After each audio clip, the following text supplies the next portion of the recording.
पहले आपने एक वीडियो देखी जिसमें एक ऑडियो है यानी कि रितु राठी की, जो रो रो कर जो है स्वामी जी से अपना निवारण पूछ रही थी और उनसे कई सारे अपने सवाल ऐसे पूछ रही थी जो कि अपनी बेटियों के हक के लिए थे, जिनका बहुत ही अच्छे और बखूबी बहुत ही खूबसूरती के साथ स्वामी जी ने निवारण भी किया। अब उसी के बाद ही जब ये सारी चीज़ें सोशल मीडिया पर बुरी तरह से वायरल की तरह से फैल गई है तो फ्लाइंग बिस ने एक स्टोरी पोस्ट की है और स्टोरी पोस्ट करके उसमें रिप्लाई किया है अपनी ऑडियंस के लिए। लेकिन उसमें क्या है स्टोरी में, आइए आपके साथ शेयर करते हैं। Hi friends, welcome back to my channel. ये एक रिएक्शन चैनल है जो कि अपलोडेड चीज़ें होती है उसी के बेस पर चीज़ों पर रिएक्शन दिया, कोई मन गढ़ंत कहानी नहीं, ओनली रिएक्शन। अगर आपके भी कोई ऐसे फेवरेट व्लॉगर्स हैं जिस पर आप रिएक्शन चाहते हैं तो आप प्लीज़ मुझे कमेंट में जरूर बता सकते हैं। चलिए वीडियो शुरू करते हैं। तो कल जब ये सारा वायरल चीज़ें हो चुकी है, ये पिछले 2 दिन से ये सारी चीज़ें जो है ना सोशल मीडिया पर घूम रही है और तरह तरह के लोगों ने आंकड़े लगाए हैं, वीडियोज़ बनाई हैं और फिर उनके ऊपर रिएक्शंस भी दिए हैं बहुत सारी चीज़ों पर। ये सब चीज़ें जब इतनी तरह से वायरल हो गई तब गौरव तनेजा ने आकर एक पोस्ट किया है और उस पोस्ट के नीचे फिर लोगों के एक और पोस्ट है, फिर उसके पीछे इतनी झड़ी लग गई है, इतने कमेंट्स हो रहे हैं, इतनी सारी चीज़ें हो रही हैं और उनसे जुड़ी हुई चीज़ों के लोगों ने सवाल भी पूछे। वहीं उन्होंने रितु के बारे में पूछा। अभी हाल फिलहाल में उन्होंने एक व्लॉग अपलोड किया है जिसमें वो वहाँ पर छुट्टियाँ मना रहे हैं, वो भी अपनी वाइफ के बिना। कहने का मतलब ये है कि उन्होंने जिस तरह से ये पोस्ट डाली है, चलिए हम आपको इसको ट्रांसलेट कर बताते हैं और यहाँ साथ साथ लगा भी देते हैं। मैं अपने बच्चों और बच्चों की माँ के लिए चुप रहूंगा। मैं अपनी पूरी जिंदगी नकारात्मक और नफरत के साथ जीने के लिए तैयार हूँ। कृपया किसी सार्वजनिक स्पष्टीकरण की अपेक्षा ना करें। कृपया कोई भी धारणा बनाना बंद करें। पुरुषों को बहुत ही जल्दी खलनायक बना दिया जाता है। हम रोते नहीं हैं, हम बोलते कम हैं, कम अभिव्यक्त करते हैं। हम में से कुछ लोग ऐसे ही होते हैं, यानी कि हम जो मेंस हैं हम ऐसे ही होते हैं। सोशल मीडिया पारिवारिक मामलों पर चर्चा करने का स्थान नहीं है। मुझे इस बारे में कुछ नहीं कहना है। उम्मीद है ये सब जल्दी ही ठीक हो जाएगा। आगे वो लिखते हैं, मेरे पूर्व जन्म के और इस जन्म के बहुत सारे पाप एकत्रित हो गए। ये भगवान की कृपा है कि इस जन्म में वो सब मेरे प्रबंध नष्ट कर रहे हैं। मुझे कुछ भी पोस्ट करने का मन नहीं है। मेरे कुछ कमिटमेंट है जिन्हें मुझे फुलफिल करना है, जो कि मेरा काम है और मैं मेरे पहले के शूट किए हुए व्लॉग्स जो हैं वो मैं अपलोड करूँगा। मैं दूसरे को अपनी व्यक्तिगत समस्याओं के कारण परेशान नहीं होने दे सकता, इसलिए कृपया मुझे इसके लिए माफ़ करें। बेसिकली ये पोस्ट था जिसमें उनसे बहुत सारे सवाल पूछे, उसके बाद उनका कोई पोस्ट नहीं है, उसके बाद कोई रिप्लाई नहीं है, कोई कुछ वीडियो नहीं है, कुछ नहीं है। मतलब वो इस मामले में बात नहीं करना चाहते हैं, कुछ भी नहीं खुलकर बताना चाहते हैं अपनी ऑडियंस को। वो अपनी पोस्ट में कह रहे हैं कि सोशल मीडिया जो है ये पारिवारिक चीज़ों को या व्यक्तिगत चीज़ों को जो है यहाँ पे डिस्कस करने की जगह नहीं है। बाकी का एक बात बताइए, डेली व्लॉगर्स का ऐसा है क्या चीज़ है जो की जिंदगी का कौन सी ऐसी चीज है जो सोशल मीडिया पर अपलोड नहीं होता है? इससे पहले 1000 बार कितनी बार ये सब वहां पर गए होंगे, स्वामी जी के पास गए होंगे, वो सब चीजें व्लॉग सब अपलोडेड है पहले से। तो जहां स्वामी जी से रितु ने कहा है कि छल कपट के बारे में बात किया गया, तो वो कहते हैं कि मैं इस बारे में कुछ नहीं कहूंगा क्योंकि आदमी अपनी बहुत सारी बातें नहीं बोल पाता है, ना ही वो व्यक्त कर पाता है, बस वो कुछ नहीं कह पाता है। तो यहाँ वो बेसिकली देखा जाए तो एक मेन कार्ड खेल रहे हैं, क्योंकि औरतें रोकर अपने दुख बयान कर लेते हैं और आदमी रो नहीं पाते हैं। असल में वो कुछ भी बताना नहीं चाहते पब्लिक को, लेकिन देखा जाए तो पब्लिक का पूरा राइट बनता है क्योंकि इतने टाइम से वो आपको फॉलो कर रहे हैं, हर चीज़ में आपके साथ खड़े रहे हैं, दुख में सुख में सब चीज़ों में। तो उनका पूरा हक बनता है कि आपकी ज़िंदगी में क्या चल रहा है, क्या घटना हो रही है, क्यों अचानक से रितु की वीडियो इस तरह से आई है, क्यों वो इतनी परेशान है, क्यों वो रो रो के स्वामी जी से अपना निवारण मांग रही है, क्यों उन्होंने छल कपट के बारे में बात की, और अगर वो इतना रो रही है तो उसके रोने का रीजन क्या है। लेकिन अगर देखा जाए तो जो लोग आपको डे 1 से फॉलो कर रहे हैं, तो ये भी तो आप जो जितने भी व्लॉगर्स होते हैं ना, वो सब यही कहते हैं कि यूट्यूब हमारी फैमिली है, दूसरी फैमिली है। तो फिर अपनी फैमिली से सारी चीजें क्यों छुपाना, अपनी फैमिली के साथ ये सारी चीजें क्यों नहीं खुलकर बात करनी। अब बहुत सारे लोग अपने अपने आंकड़े भी लगा रहे हैं कि हो सकता है कुछ ऐसा हुआ ही नहीं हो सकता है वो भक्ति की वजह से जो है ये सारी चीजें लगा रही हो कि वो अपना घर छोड़ना चाहती हो। लेकिन भक्ति तो वो काफी टाइम से करते आ रहे हैं, तो उसके लिए इससे पहले तो उन्होंने अपने घर छोड़ने की बात कभी नहीं की।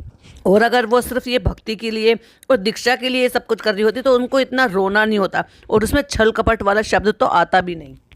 और ये लोग अक्सर वहाँ पर जाते आते रहते हैं, और ये कुछ टाइम पहले भी वहाँ पर गए थे, लगभग साल भर पहले, और वहाँ पर भी इन्होंने व्लॉगिंग की है, तभी पूरी दुनिया को ये बातें पता भी हैं। ये सोशल मीडिया चीज़ ही ऐसी है। यहाँ पे आपने देखा होगा बहुत सारे कपल्स ऐसे हैं जिनके जो है अलगाव हो गए हैं, अलग हो गए हैं, सेपरेशन हो गए हैं, बहुत सारी चीज़ें हुई हैं, उनके घर की बहुत ज़्यादा बातें सामने आई हैं, चिचल लेदर हुआ है। तो वही लोग ये भी आंकड़े लगा रहे हैं कि शायद इनका भी कुछ ऐसा होगा। अब ये सारे अजम्पशन है, क्योंकि जब तक आकर क्लियर नहीं करें, देखा जाए तो रितु ने भी कुछ पोस्ट किया है, तो उससे तो यही लग रहा है कि सब कुछ ठीक ठाक है। और जो गौरव ने पोस्ट शेयर की है उनको रितु ने रीशेयर भी किया है, तो वहाँ लोगों के ये भी आंकड़े लग रहे हैं कि ये जो रीशेयर किया गया है ये रितु के थ्रू नहीं किया गया, ये भी आईडी पासवर्ड शायद इन्हीं के पास है जिन्होंने ही ये रीशेयर किया, यानी कि गौरव ने ही ये रीशेयर किया है। क्योंकि अगर वो इतना ज़्यादा रो रही हैं तो वो ऐसे अगर सपोर्ट कर रही हैं या मतलब ऐसे उनको रीशेयर कर रही हैं, सब कुछ ठीक है, तो फिर उनका रोने का रीज़न क्या है? यही तो दुविधा वाली बात है। लोगों को यही बात तो समझ में नहीं आ रही है। अगर वो इतना ज़्यादा रो रही हैं और ऐसे ऐसे एलिगेशंस लगा रही हैं, अलग होने की बात कर रही हैं, अपनी बेटियों के हक की बात कर रही हैं,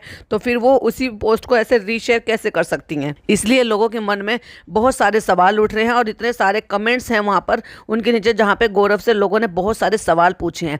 और सबसे पहले तो जब उनके एक दो व्लॉग्स हैं ना, उन एक दो व्लॉग्स में सबसे ज़्यादा सवाल यही है, रितु कहाँ है? देखिए भाई, जैसे सोशल मीडिया पे सारी चीज़ें फैल रही हैं, उससे दोनों तरह की बातें आ रही हैं। लोग सब तरह के आंकड़े लगा रहे हैं। कुछ कह रहे हैं कि सेपरेशन हो चुका है, कुछ कह रहे हैं कि ये सिर्फ रूमर है। अब पता नहीं, हो सकता है भाई ऊपर वाला करे कि रूमर ही हो, क्योंकि उनमें फिर बच्चियों का बहुत ज़्यादा नुकसान होगा। सबसे ज़्यादा जो नुकसान होगा ना इन सारी चीज़ों में बच्चों का ही होगा। वैसे जो भी चीज़ें हो रही है ना, इनसे ये तो समझ में आ गया है कि व्लॉगर्स की लाइफ ना दिखाने की कुछ और होती है और एक्चुअल में कुछ और होती है। और ऐसे न जाने कितने सारे व्लॉगर्स के साथ ऐसा हुआ है कि दिखाने के लिए वो ज़िंदगी का फ़िल्टर लगा लेते हैं और असलियत में वो फ़िल्टर हट जाता है। और जब वो चीज़ें इतनी ज़्यादा हो जाती हैं कि उनकी जो भी चीज़ें हैं ना वो फिर छुपी हुई नहीं रहती, वो सब बाहर आ जाती हैं निकल कर। और ऐसे एक नहीं, ऐसे कई सारे व्लॉगर्स के साथ ऐसा हुआ है। अक्सर ऐसा होता रहता है, देवरानी जिठानी में, हस्बैंड वाइफ में, माँ बेटों में, पति पत्नी में, बहन बहन में, बहन भाई में, न जाने सास ससुर में, और आपस में सास में और बहू में। बस ये समझ लीजिए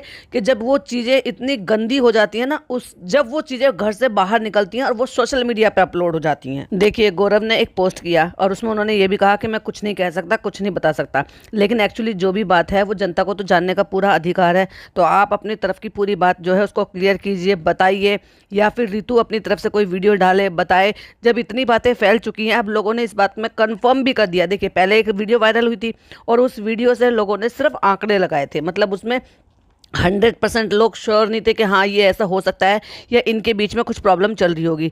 लेकिन जब ये पोस्ट आया है और इस पोस्ट ने उसको लगभग कंफर्म कर दिया है। और अब जब सारी चीज़ें सामने आ ही गई हैं तो सामने आकर ही इनको सारी चीज़ें बता देनी चाहिए। ऐसे नहीं है कि आपकी ऑडियंस आपकी बात को समझेगी। हो सकता है ऑडियंस कुछ और समझ रही हो और अंदर की बातें कुछ और हो सकता है आपके साथ कुछ और पर्सनल कुछ प्रॉब्लम चल रही हो, और लोग जो है यहाँ पर ये लगा के अंदाजे लगा कर बैठे हैं कि इनके बीच में आपस में है, चीटिंग का मामला है, अफेयर का मामला है, वॉट जो भी है। आप देखिए, अंदाजे सिर्फ लगाए जा सकते हैं वो एक दो लाइन से, जो एक दो लाइन वहाँ पे स्वामी जी के आश्रम में बोली गई। और जिस तरह से बच्चियों का हक मांगने की बात हुई और ये भी बात हुई कि मैं घर छोड़ दूं, बच्चियों को हक दिलाऊं या नहीं दिलाऊं, मैं अपनी कमाई में अपनी बच्चों को आगे के लिए पढ़ा लिखा के कामयाब कर सकती हूं। इसका मतलब यहाँ तक भी समझ में आ जाती है चीज़ें कि आगे तक के भी ये फैसले हो चुके हैं कि मुझे सेपरेट रहना है और अपनी बच्चियों की ज़िंदगी को आगे मुझे अकेले सिंगल हैंडेड करना है। क्योंकि जब वो ये भी कहती हुई सुनाई दी हमें कि अब वो कह रही है कि मेरी नौकरी का कुछ पक्का पता नहीं, क्योंकि अपनी बेटियों की पाल पोसने के लिए या उनकी परवरिश करने के लिए हो सकता है मुझे अपनी जॉब भी छोड़नी पड़े। तो यहाँ तक भी अंदाज़ा पूरी तरह से लगाया जा सकता है कि मामला जो है कितना ज़्यादा गंभीर है। अब तो भाई हम यही प्रेयर कर सकते हैं कि ये लोग सामने आए और सामने आके ये अपनी बातों को खुद सामने से रखें, क्योंकि ऑडियंस को भी पूरी बातों को जानने का पूरा अधिकार है। अदरवाइज़ तो पब्लिक फिर यही अजम्पशन लगा रही है कि ये हुआ है, ऐसा हुआ है, वैसा हुआ है। पूरी बात क्या है, असली बात क्या है, क्या प्रॉब्लम क्या है, किसकी तरफ से प्रॉब्लम है, वो तो तभी क्लियर होगी जब ये दोनों में से कोई सामने आएंगे और वीडियो डालेंगे। चलिए, ये थी कुछ नई अपडेट आपके साथ शेयर करनी थी। आई होप आपको पसंद आई हो तो लाइक शेयर कीजिएगा। चैनल पे पहली बार आए तो सब्सक्राइब कीजिएगा। फिर मिलती हूँ नेक्स्ट वीडियो में। Till then bye bye.